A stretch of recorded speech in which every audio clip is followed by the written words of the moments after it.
நாளை மறுதினம் கடலூர், விழுப்புரம், கள்ளக்குறிச்சி, திருவண்ணாமலை உள்ளிட்ட 9 மாவட்டங்களில் ஓரிரு இடங்களில் கனமழைக்கு வாய்ப்பு. தருமபுரி, கிருஷ்ணகிரி, வேலூர், ராணிப்பேட்டை மாவட்டங்களிலும் கனமழை பெய்யக்கூடும் என வானிலை மையம் தகவல்.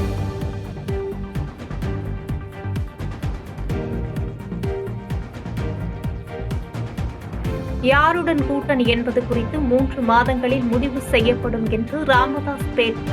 தேசிய கட்சி அல்லது மாநில கட்சியுடன் கூட்டணி இருக்கலாம் எனவும் தகவல்.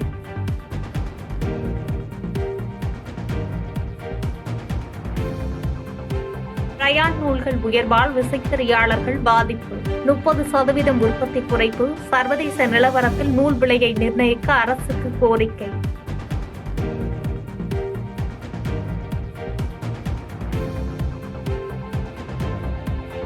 ஐரோப்பிய நாடுகளில் இந்தியாவின் ஆபரேஷன் சிந்தூர் நடவடிக்கைக்கு ஆதரவும் வரவேற்பும் கிடைத்திருப்பதாக அதிமுக எம்பி தம்பிதுரை தகவல். பாகிஸ்தானின் பயங்கரவாத நடவடிக்கைகள் உலகிற்கு அம்பலப்படுத்தியதாகவும் பேட்டி.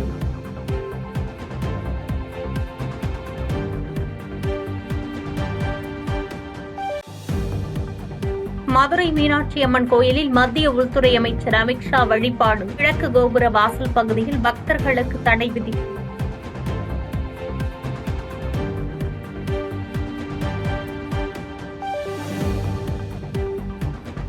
பாஜக வலையில் அதிமுக சிக்கியிருப்பதாக திருமாவளவன் விமர்சனம். பாஜகவுக்கு எதிராக ஜனநாயக சக்திகள் ஓரணியில் திரள அழைப்பு. அடுத்தடுத்து அமித்ஷா தமிழ்நாட்டுக்கு வருகிறார், கூட்டணியை உருவாக்க முயற்சிக்கிறார்.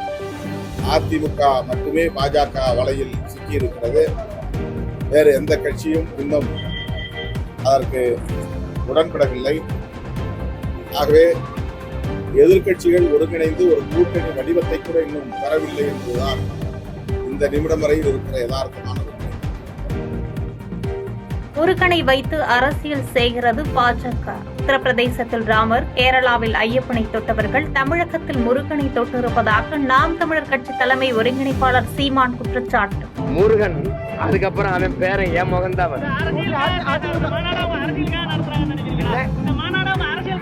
பின்ன எதுக்காக அப்படின்னா நீங்க அப்பவே நடத்திருக்கணும். நீங்க அங்க ராமரை தொடுவீங்க, கேரளாவில் ஐயப்பனை தொடுவீங்க, எங்களுடைய இறை இப்ப இங்க முருகனை தொடுவீங்க. உங்களுக்கு புரியுது? நீங்க ஒரிசான்னா என்ன பண்ணுவீங்க? பூரி ஜெகநாத்தை தொடுவீங்க, எங்களுக்கு இங்க முருகனை தொடுவீங்க.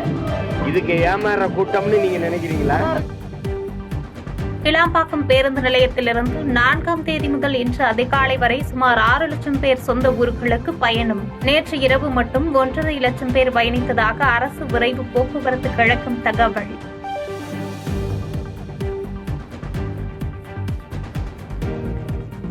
தேனி மாவட்டம் பெரியகுளம் அருகே பூஜை செய்தால் பணம் இரட்டிப்பாகும் என நூதன மோசடி. 10 லட்சம் ரூபாய் பணத்தை மோசடி செய்த தந்தை மகனை கைது செய்தது காவல்துறை.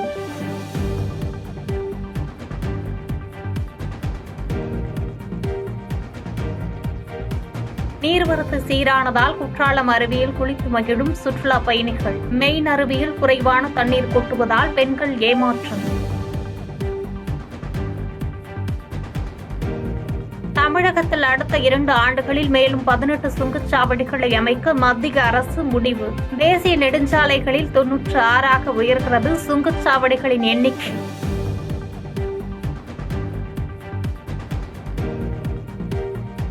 செய்திகளை உடனுக்குடன் தெரிந்து கொள்ள கீழ்கண்ட கேபிள் மற்றும் டிடிஎச் நெட்வொர்க்குகளில் எம்நாடு செய்தி தொலைக்காட்சியை காணுங்கள். பாதகம் செய்பவரை கண்டால் நாம் பயம் கொள்ளலாகாது பாப்பா. மோதி மிதித்துவிடு பாப்பா, அவர் முகத்தில் உமிழ்ந்துவிடு பாப்பா. அண்மை செய்திகளை உடனுக்குடன் தெரிந்து கொள்ள இணைந்திருங்கள் எம்நாடு தொலைக்காட்சியுடன்.